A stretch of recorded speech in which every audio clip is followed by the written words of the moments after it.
Hello and Assalamu alaikum everyone. I'm Amina and welcome to another episode of Prophet. Today we're going to be interviewing a very special guest today, Dr. Ishrat Hussain, a key figure in Pakistan's economic history. From his time as governor of the State Bank of Pakistan to his influential work at the World Bank, Dr. Hussain has authored several books on economic reforms and institutions in Pakistan. He's worked in education, government ministries. He's a living legend who has seen it all, and we have a lot to learn from him. So let's get right into it. So firstly, I would like to ask you the core value behind economics and sort of like the fundamental principles behind studying the economy as a whole. So like the kind of things that economists might want to achieve by studying this concept in and of itself. See, the resources at the disposal of mankind are quite scarce. They are not abundant. Yep. Therefore, the economists have to make serious decisions as to how to allocate these resources for the general benefit of the majority of the population. Yep. And these are decisions which are going to affect not only the present generation but also the future generation. Because if you are able to deplete all your natural resources, then the future generations are deprived of those natural resources. So you have to be judicious, not only for the benefit of the present generation, but you have to also take care of the future generation. Similarly, the human capital is also related to the present as well as the future. If you don't educate your children appropriately, then the next generation will not be able to perform. So both on the natural as well as the human capital, you have to be conscious of the fact that you don't exhaust those resources, but you also leave something for the future. So you mentioned the well-being of like the present generation and the future generation. तो जैसे हम में से बहुत से लोग like economic growth को GDP से measure करते हैं because we think GDP per capita and all of that is an indicator of economic growth. So to what extent do you think that is a good way to measure it? Because हम लोग human well-being को उसके अंदर exactly कैसे capture कर रहे होते हैं? Now the concept has moved away from GDP. It is a more comprehensive concept, which is the Human Development Index. In Human Development Index, we take health, education, and income. And income is represented by GDP. So it's only one of the three components. If you are not doing well on education, and you are not doing well in health, then income per se will not lead to the well-being or the prosperity of the nation. That's why the concept has now been broadened. So we look at all the three aspects. Similarly, when we used to measure poverty, the traditional tool was what is the per capita income and how many people are living below that per capita income and how many are living beyond or higher than per capita income. Today, the concept is multidimensional poverty.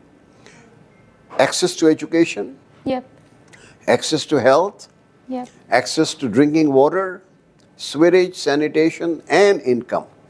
So now, both at the well-being through the human capital index and also the multidimensional poverty, the debate has been evolving over time.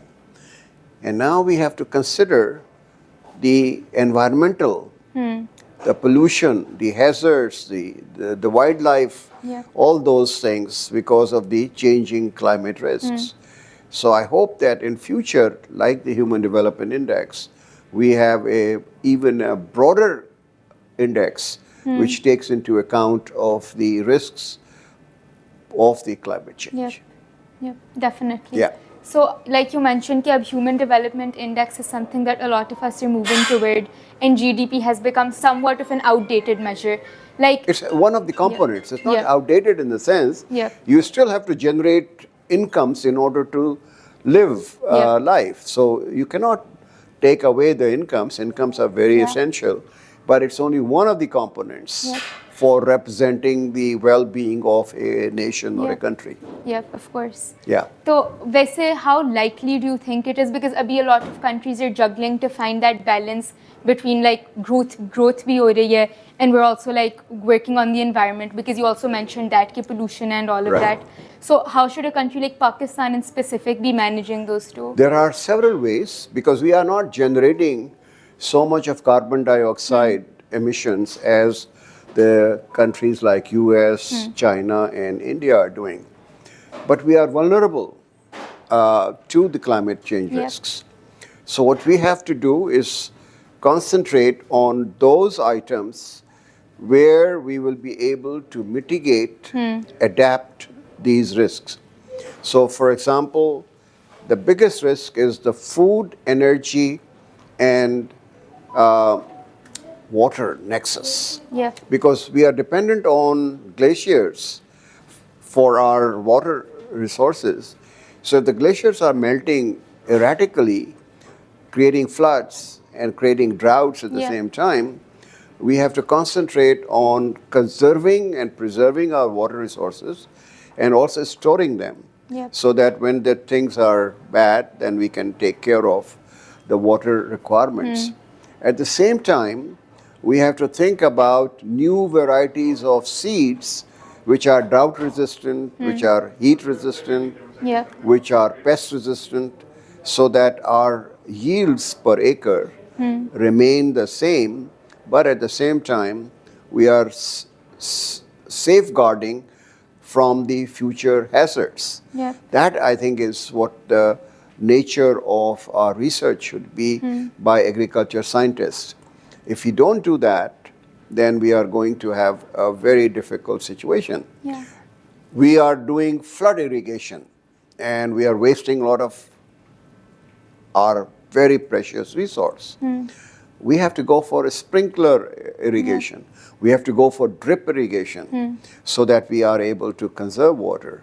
We have to charge water according to its scarce value. So if you're using water for rice or for sugarcane, you should be paying much higher than those who are using it for maize or wheat or for other crops. These are the policy changes which are required to be implemented if we want to keep the balance for the future. The second is that we have to move away from fossil fuels like oil and gas towards the solar, wind, bagasse, biomass, those kind of, even nuclear and hydro, so that we are able to maximize the consumption of those fuels which are renewable as compared to the fossil fuels. So the carbon dioxide emissions are really reduced. Then we have to use electrical vehicles. The rickshaws, for example, the motorcycles in Pakistan are very rampant as far as the mobility is concerned. So we have to move away from the present, oil-based or gasoline-based motorcycles and rickshaws, and we should go for the electric vehicles or the hybrid vehicles in order to preserve the carbon dioxide, emissions under control. So these were a few of the reforms that you've discussed regarding the environment, ke pollution ko kaise kam karna, etc. What kind of reforms or policy changes do you think Pakistan should take in regards to like our workers, laborers, the people living in poverty? तो उनके लिए क्या हमें अभी करना चाहिए? You cannot do anything unless your population is literate. So if you have a farmer and the farmer cannot read the instructions of how to use fertilizer or how to use pesticides, then you are going to have a serious difficulty.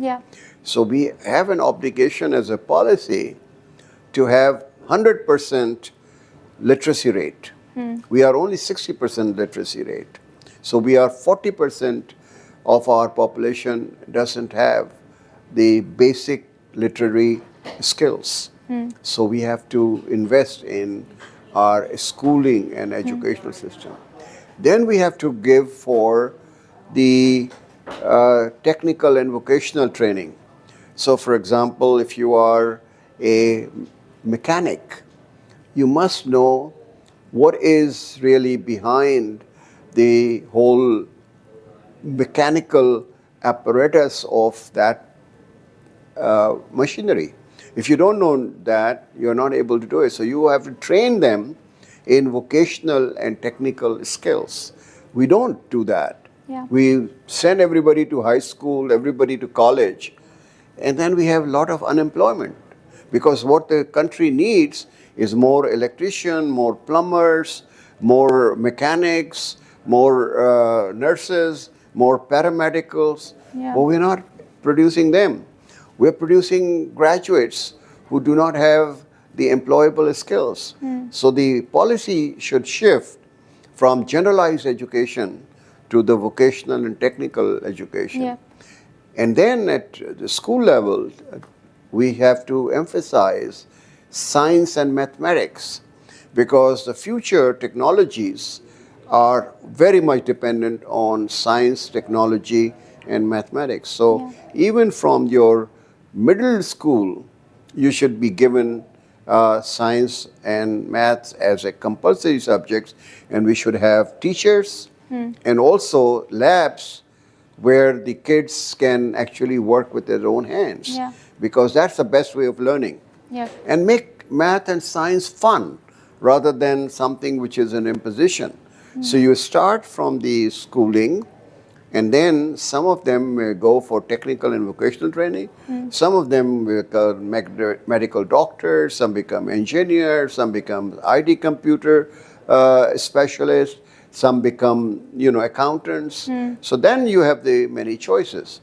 But at least the schooling should emphasize on like English or Urdu, math and science should be given the same or even greater importance. Yep. Yeah.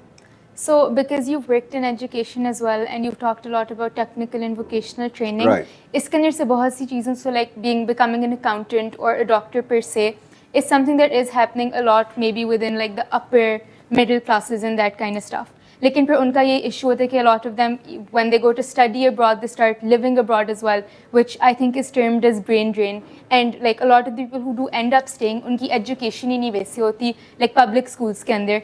So how do you think like both sort of problems can be catered to? Most of the professional education these days is subsidized by the government.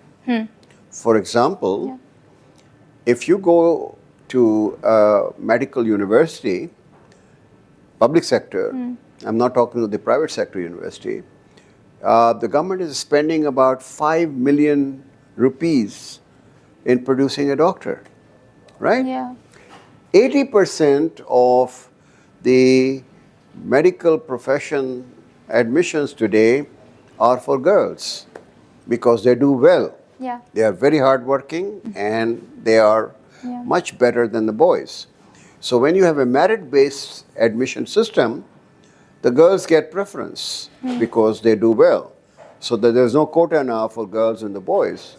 And therefore, when you are investing 5 million per person, and when they graduate, only 30% of them go and join the profession, you have wasted huge amount of human talent as well as you have wasted financial resources. Yeah. So the message which I keep on giving to the parents and the future, fathers-in-law and mothers-in-law, that please encourage your girls who have acquired proficiency in any particular specialized field to contribute towards the economic and social development of the country.